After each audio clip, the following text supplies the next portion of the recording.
কোন হাটে কি হচ্ছে এটা হঠাৎ এক ডুগডুগির হাট অনেক ভালো যাইতেছে, আবার পরের হাটে কোনো কাস্টমার নেই। ব্যবসা স্টেবল থাকলে আমরা বুঝি যে গরু কয় টাকা দিয়ে কেনা যাবে বা গরুটা কয় টাকা বিক্রি হতে পারে। এখন কোনো আইডিয়া করা যাইতেছে না। সবাইরে ধন্যবাদ। গরুর দাম কমাইতে কইছি মামা। মনে হইতেছে মানে যেমন ঘূর্ণিঝড় আসার আগে সব স্তব্ধ থাকে না, জি, তো এখন অনেকটা স্তব্ধ অবস্থায় আছে। তাহলে কি সামনে আমরা হয়তোবা ঘূর্ণিঝড় হইতে পারে। আপনার দায়িত্ব শুধু ডুগডুগি হলে হবে না, আপনার দায়িত্ব সব হাট হইতে হবে। দর্শক আমরা তো দেখতে পাচ্ছি এখানে রাকিব চৌধুরী আমাদের মামা। মামা আসসালামু আলাইকুম। মামা আপনি কিন্তু আমার ক্যামেরায় চলে এসেছেন, ভালো আছেন মামা? কতদিন পর আপনাকে দেখতে পাচ্ছি। হ্যাঁ মামা, সবাইরে ধন্যবাদ। গরুর দাম কমাইতে কইছি মামা। আমরা কৃষকরা খুব কষ্টে আছি। গরুর দাম তখন কম মামা, অনেক সস্তা। কথার কাজে মিল নাই। মামা আপনি কোথা থেকে উড়ে এসে জুড়ে বসলেন আলমডাঙ্গায়, তাই বলেন? আমি তো এই দেশেরই মানুষ, তোকে মতন কৃষক। আমাদের মতো কৃষক। মামা আজকে হাটে নেমে কি বুঝছেন, গরু আমদানি কেমন দেখছেন? আমি এখন মাত্র নামলাম, এখনো বুঝতে পারি না গরু কিরকম অবস্থা। তাহলে বুঝেন ঘোরেন, তারপর আমাকে জানাবেন। হ্যাঁ ইনশাআল্লাহ, ইনশাআল্লাহ। আসসালামু আলাইকুম রাকিব ভাই, ভালো আছেন? হাটে আসলেন কখন? হাটে আধা ঘন্টা। আধা ঘন্টা। নেমে কি বুঝতে পারছেন ভাই আজকে আমদানি কেমন দেখছেন? কাস্টমার নাই, মোটামুটি গরু আছে। কাস্টমার নাই, গরু আছে, এটা কিন্তু অনেক কষ্ট করার একটা ব্যাপার। হ্যাঁ ব্যাপারীদের জন্য। আর আমরা কিন্তু ইতিমধ্যে বিগত সপ্তাহগুলো জুড়ে কিন্তু দেখতে পাচ্ছি হাটে মোটামুটি আমদানি ভালো, সেই তুলনায় কিন্তু কাস্টমার নাই। আঞ্চলিক ব্যাপারীগুলোই অনেক মজা করে হ্যাঁ গরু কিনছে ভাই, কেনার পরে এই আলমডাঙ্গা বালিয়াপাড়া বিভিন্ন হাটে নিতে ওরা বিক্রি করছে ভাই। পার গরুতে আমি শুনলাম 10,000, 20,000, 25,000, 30,000 পর্যন্ত ভাসিয়ে বিক্রি করে এটা ফেলছে। ভাগ্য, চারটা ভাসতেছে, চারটা ভাসতেছে না, ও কাস্টমার পাইতেছে না। তবে মনে হইতেছে মানে যেমন ঘূর্ণিঝড় আসার আগে সব স্তব্ধ থাকে না, জি, তো এখন অনেকটা স্তব্ধ অবস্থায় আছে। তাহলে কি সামনে আমরা হয়তোবা ঘূর্ণিঝড় হইতে পারে, ঘূর্ণিঝড় বা একটা সিডর বা অন্য কোনো নামে ঝড় হয়তো আসতে পারে। আশা থাকতে হবে সবসময়। আশা না থাকলে তো বেশ একজন এক হাটে হয়তো 20,000 লাভ করছে, পরের হাটে যায় আবার 30,000 লস করছে, এটা তো আর কেউ দেখতেছে না।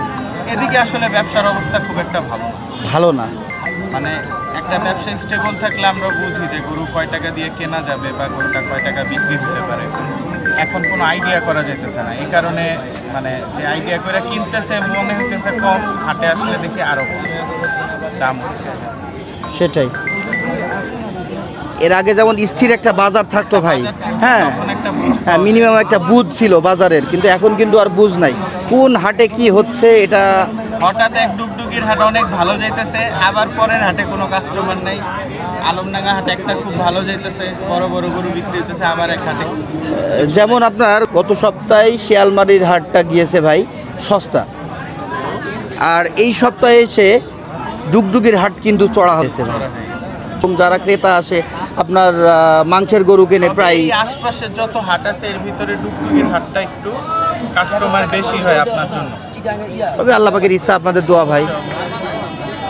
মানে ধরেন অনেকটা ফেরেশতা হিসাবে আপনি ভিডিওগুলো করেন সবাই, এবং দেখা যায় যে এই ভিডিও দেখে অনেক কাস্টমার ডুগডুগির হাটে যায়।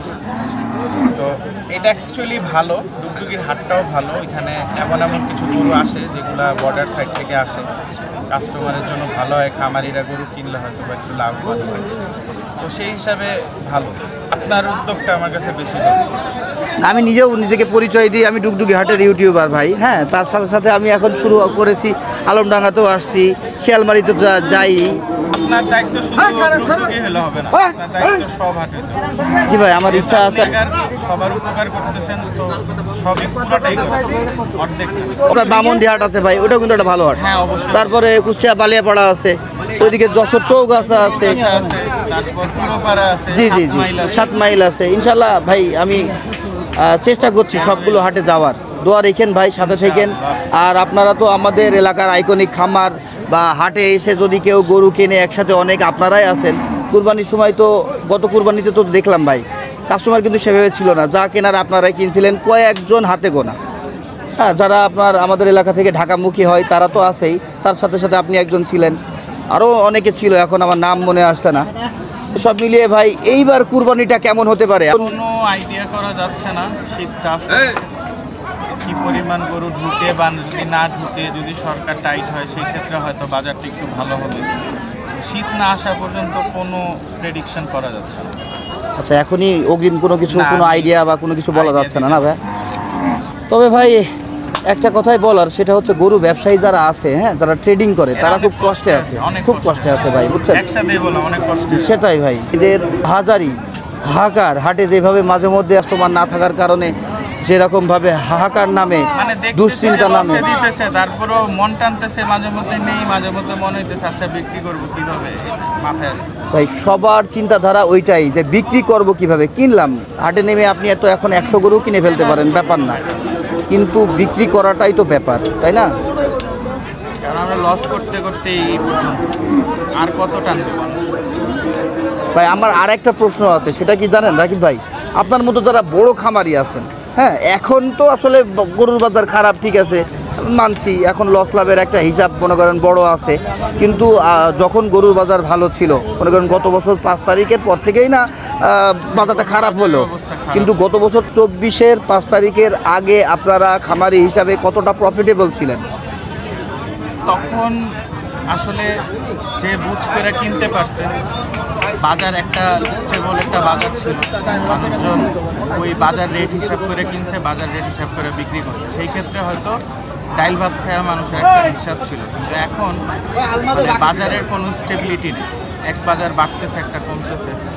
আসলে আমাদের ঢাকার খামারিরা বা বাংলাদেশের বিভিন্ন অঞ্চল থেকে এখানে আসে মানুষজন গরু কিনতে, তো দেশের পরিস্থিতি আসলে স্টেবল না হওয়া পর্যন্ত কেউই সৎ সাহস করে আগাইতে পারতেছে না। এটা হচ্ছে আমি মানে আরও 100টা খামারির সাথে আমার সম্পর্ক আছে বা সবার সাথেই কথাবার্তা হয়, বন্ধু মানুষ আছে, ভাই ব্রাদার আছে, তো সবাই একই কথাই বলতেছে যে গরু যে আমরা কিনবো, তো কী রেটে অ্যাকচুয়ালি বিক্রি হবে বা আসলে সিচুয়েশনটা কী দাঁড়াবে এটা বলা যাইতেছে না। এটা হচ্ছে বর্তমান অবস্থাতে, তাই না? এটা বর্তমান অবস্থাতে। আরও একটা ব্যাপার আছে, আমরা যারা বড় গরু লালন পালন করি, দেখা যায় ছোট গরু আমরা বাচ্চা গরু যেগুলো আমরা এক সময় 5ই আগস্টের আগে আমরা অনেক ভালো দামে কিনছি বা তখন একটা বিক্রিরও একটা হিসাব ছিল, কিন্তু এই গরুগুলা যখন আমরা কিনছি এখনও কিন্তু আমরা পালতেছি, তখনকার বাজার এখনকার বাজার তো এইটা একটা অনেক বড় একটা ট্র্যাজেডি হয়েছে আমাদের জন্য।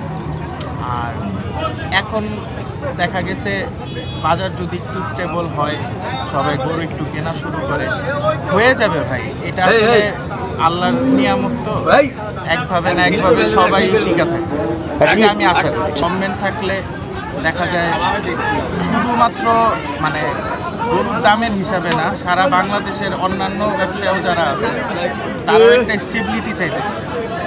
সরকার আসুক না আসুক, গভর্নমেন্টের হিসাবটা একটু আলাদা, কিন্তু আমাদের খামারিদের ভিতরে যাতে ওই শক্তিটা থাকে, যাতে আমরা সামনে আগায় যেতে পারি, এটাই এখন আপাতত আসে। আচ্ছা আচ্ছা, আমি সহ আমাদের এলাকার যারা ব্যাপারী ছিল ভাই, সত্যি সবাই অনেক টেনশনে আছে, কারণ গরুর ব্যবসাতে কিন্তু অনেকের রুজি রুটি জড়িয়ে আছে আমাদের এই চুয়াডাঙ্গা, মেহেরপুর, কুষ্টিয়া। আমি তো প্রান্তিক পর্যায়ে ঘোরাঘুরি করি, এখানে দেখা যায় একটা গরু কিনতে 2জন 3জন পার্টনারে গরুটা কিনে, জি, অল্প অল্প টাকা হিসাব করে গরুটা কিনে, কেনার পর দেখা যায় 1 হাট বিক্রি করতে পারলো না, 2 হাট বিক্রি করতে পারলো না, পরে লসে বিক্রি করলো, খাবার খরচও লস, আবার শেষে যায় দামেও লস। তো আমার কথা হচ্ছে গভর্নমেন্ট যেই থাকুক, আমাদের 2টা জিনিস যদি আমাদের জন্য মানে সরকার যদি সুদৃষ্টি দেয়, তাহলে আমাদের জন্য ভালো। একটা হচ্ছে খাবার, যেটা মানে আসলে আমরা কুলায় উঠতে পারতেছি না, আর বাজার মনিটরিং, এই 2টা জিনিস, এই 2টা না থাকলে আসলে মানে কোনো লাভ ব্যবসায় করবে কেউ লস করবে, মানে কোনো স্টেবিলিটি নেই। মেইন কথা হচ্ছে এটাই। ঠিক বলছেন ভাই, এই মনিটরিং, খাবারের যে রেট, এই দুইটার যদি একটা ব্যালেন্স আনতো, হ্যাঁ, না ট্রেডিং করছে, কমে খাওয়াবো, কমে দিব, রাইট, জন্য ভালো, আমাদের ইনভেস্টও কম হবে, প্রফিটের একটা লিমিট থাকবে। সেটাই। এখন হচ্ছে ইনভেস্টের কোনো মা বাপ নাই, কি করতেছি বুঝতেছি না, বাজার কি হবে বুঝতেছি না, আনসার্টেনিটি তো ব্যবসা হতে পারে। তবে আমরা আশা করি যেহেতু আল্লাহর নিয়ামত, সেই হিসাবে একভাবে না একভাবে মানুষজন টিকা থাকবে, আল্লাহ একটা পথ বের করে দিবে। একটা সময় একটা বাৎসরিক 5 লাখ টাকায় কিনেছিলেন, এখন সেই গরুটা দীর্ঘদিন হয়তো 2 বছর বা 1 বছর আপনি পেলেছেন, সেখানে একটা খরচ আছে। এই যে 2 বছর, এই 2 বছর কি গেছে এখনো?